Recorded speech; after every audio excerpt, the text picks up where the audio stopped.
The concept that we use is what's called information to transformation. And I believe that if you give people sound scientific information and they begin to learn that information, every time they learn something new, there's new synaptic connections that are forged in their brain. That's what learning is. But if they don't repeat that information, if they don't review it, if they don't think about it over and over again, the research shows that those circuits prune apart. So if learning is making new synaptic connections, then remembering or memories are maintaining those connections. So our model is have people retreat from their lives and change their personalities, change how they think, change how they act, and change how they feel, and that's their personality. And their personality is connected to their personal reality. And I'm just going to do a quick review on brainwaves. That first very top bar under the word brainwaves shows what we call beta brainwaves. And your brain's job is to create meaning and coherence between what's going on in your outer world and what's going on in your inner world. When your brain is plugged into your external environment and you have a level of awareness of your body in space and time, your senses are picking up all this information, everything you're seeing, you're hearing, you're smelling, you're feeling, you're tasting. And because you have your awareness on so many things and the brain has to integrate all that information, when you measure a person's brain waves, they're in beta brain waves. It means awareness or levels of wakefulness. And in beta, our outer world tends to be more real than our inner world. You close your eyes or you begin to relax and you get calm. Even if you close your eyes, you have less sensory information coming into your brain. You're not seeing as much. If you're sitting still, of course, and you're not moving as much, you're not feeling as much, you're not eating, you're not smelling, you're not tasting. Your brain waves slow down into what's called alpha brainwave patterns. Alpha tends to be more of the realm of relaxation and imagination. We tend to think less and we tend to image more. We see more in pictures in alpha. And in alpha, we're putting more attention on our inner world than we are on our outer world. Theta is when your body begins to fall asleep. It's more asleep than it is awake, and at the same time, your conscious mind is awake. And so if your body is asleep and your mind is awake, then most of the programs that we have where our body has been conditioned to be the mind, our habits, tend to be suppressed. And so in theta, we see very significant changes in healing taking place. Delta is when the body is in restorative sleep and the body's in a catatonic state. There's very little brain function in delta. There's dreaming that goes on in REM sleep. And then the last brainwave pattern that we've been noticing quite a bit in our research is gamma brainwave patterns. Now, in beta, you have different levels of beta, which I'll show in the next couple slides here. But in beta, when you go into what's called high beta, that's when you're perceiving a threat in your outer world. That's when you're angry, when you're frustrated, when you're fearful. The brain gets over-aroused, but it's usually getting over-aroused by something in the outer world. In gamma, a person's brainwave patterns are in a very, very fast pattern, almost faster than beta many times. And in that state of gamma, what happens is the brain is being aroused from an inner event, no longer from an outer event. And that gamma experience creates a super level of awareness, a super level of consciousness, a heightened state of wakefulness.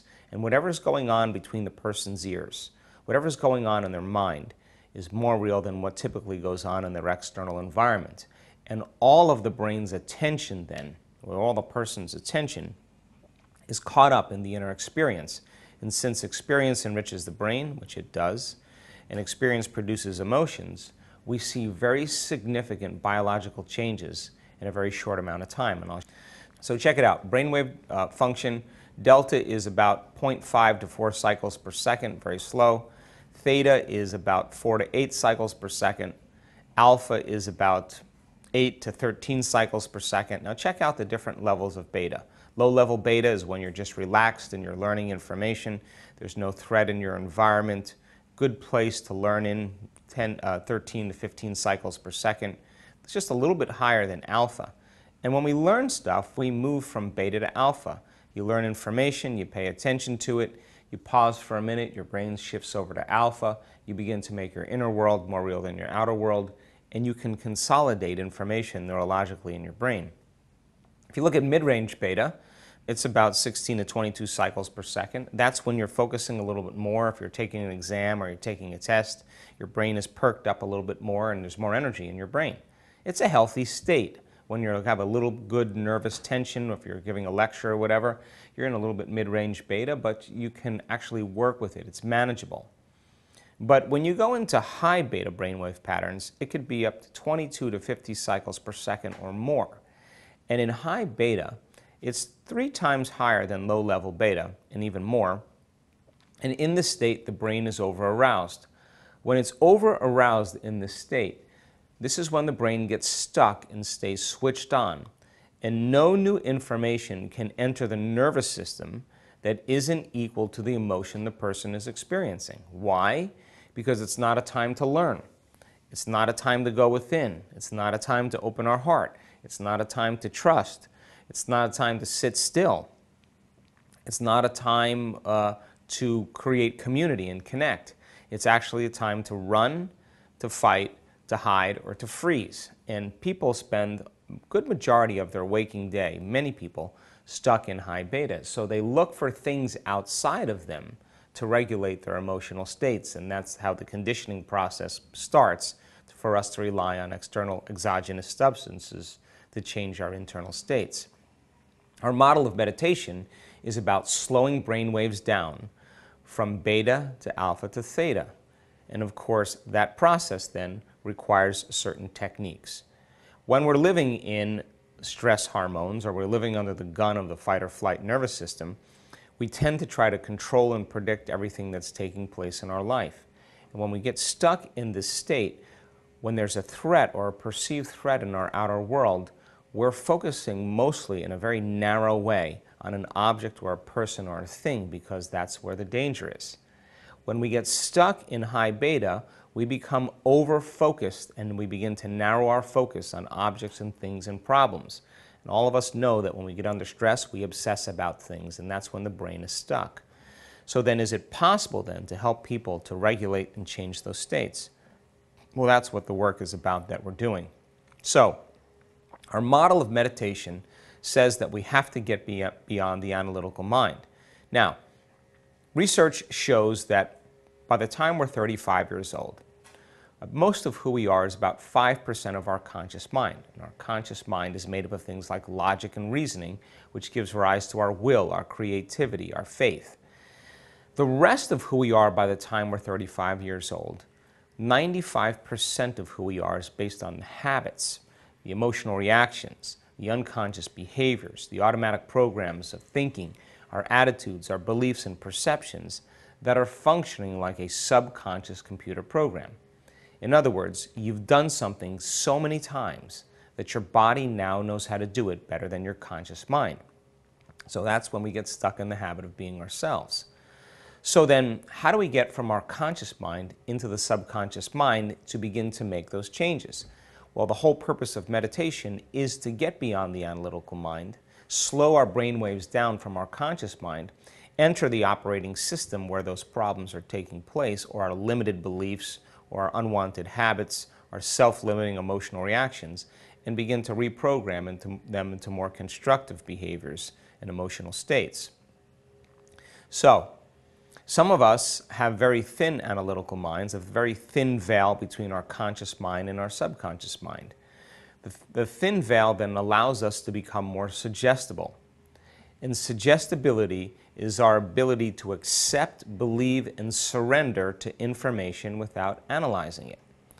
Some people, or some of us, have a more dense analytical mind, a thicker analytical mind. There's nothing wrong with this. I mean, our analytical mind helps us to reason in our life, to navigate, to learn, to discern ethically. It's a healthy thing. But when the hormones of stress are activated, most of us become overly analytical, and that's when we get stuck in high beta brainwave patterns. So then a person who has a more dense or thicker analytical mind has to work a little bit harder to get beyond themselves to enter the operating system. So the more analytical we are, the less suggestible we are to information. The less analytical we are, the less the thinking brain is working, the more suggestible we are to information. So then our job then, as we begin to get beyond the analytical mind, is to begin to slow our brain waves down from high beta to mid-range beta to low-level beta, cross the analytical mind, we enter the alpha brainwave state. Now we're in the realm of the subconscious. And if you can continuously work to slow your brain waves down, over time then, you can move all the way down into deeper states. And that's the job. That's our work in meditation. So we move from beta to alpha, from alpha to theta, and from theta to delta. And beta and alpha represent, for the most part, our conscious mind, and alpha, theta, and delta represent the realm of our subconscious mind.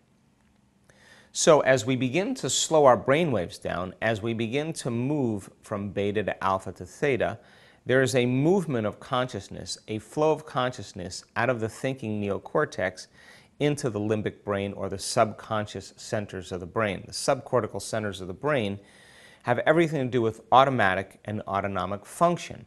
So now, as we begin to slow the brain waves down and we're entering this subconscious realm, the beauty behind this is we're in the operating system, because the autonomic nervous system controls most of our metabolic functions.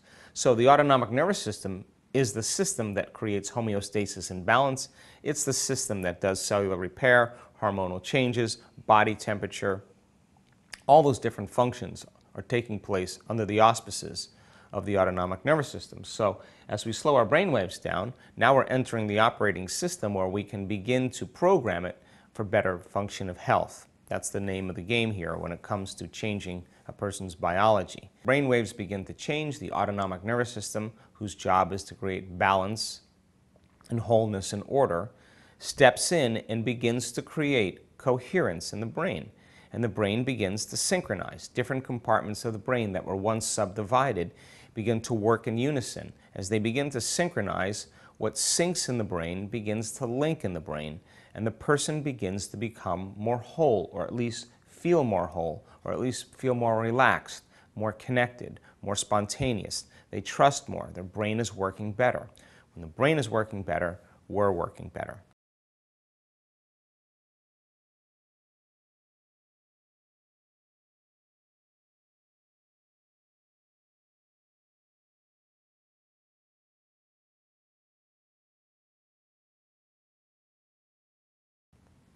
So we measured 19 different parts of the brain when we put those caps on, and what we're looking for is a rhythm, a coherence. All those different areas of the brain working together, all the waves lining up, and as the waves line up, we can say that the brain is functioning in a coherent state. When the brain gets out of balance, of course, those waves start to move a little bit off, and now the brain is functioning in an incoherent state. And now different compartments of the brain are no longer working together. It's like a house divided against itself. So then we also measure how much coherence is taking place in the brain. So we have a low level of coherence. We can measure it in a specific way. We see a lot of blue in the brain. As a person begins to create a little bit more coherence, there's a certain level of coherence and incoherence that takes place, but for the most part it's functional.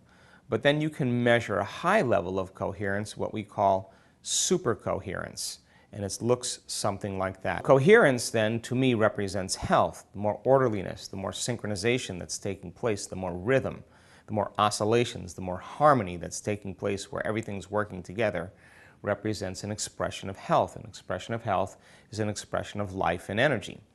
When you see incoherence, I call that disease, and according to the quantum model of reality, as far as I'm concerned, all disease is a lowering of frequency and an incoherent message. So if you take a coherent signature and you begin to overlay it over incoherence, all of a sudden that coherence is going to begin to entrain that incoherence, and we can call that a healing.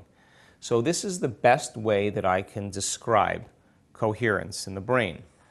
Let each one of these different metronomes represent a neurological network in your brain. You can see then each one of these different segments are functioning in a way what we would call incoherence.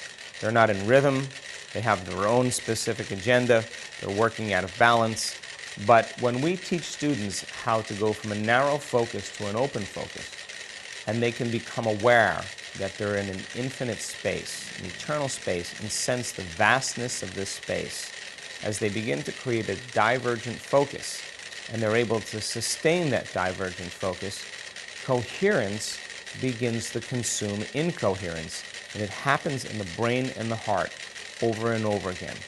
And of course, when the brain is coherent and the heart is coherent, we feel more connected, we trust a lot more, we're more in love with life, our energy is different, and even our life begins to show up different.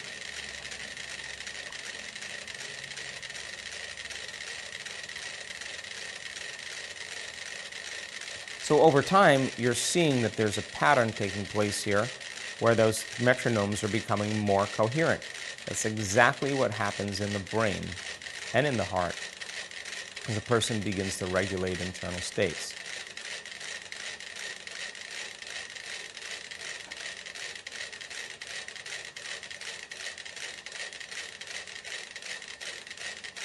So imagine we have a community of people, 500 to 1,000 people, and we're going through training every day from 6 in the morning till 6 in the evening, and they're working on changing their internal states, they're working on creating more coherence. We have specific techniques that we use, and by the end of the third day or the fourth day, their brain is way more organized because they're practicing.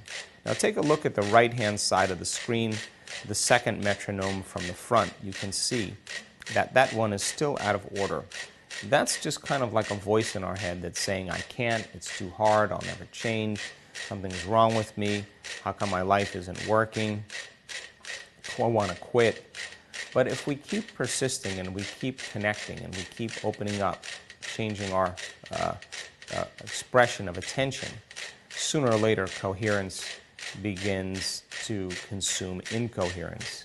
And this is exactly what happens in the brains of our students.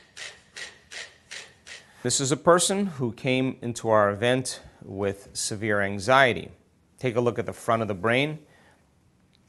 Most of the brain in delta and theta and alpha and beta and even high beta, the blue represents that there's no energy in the frontal lobe.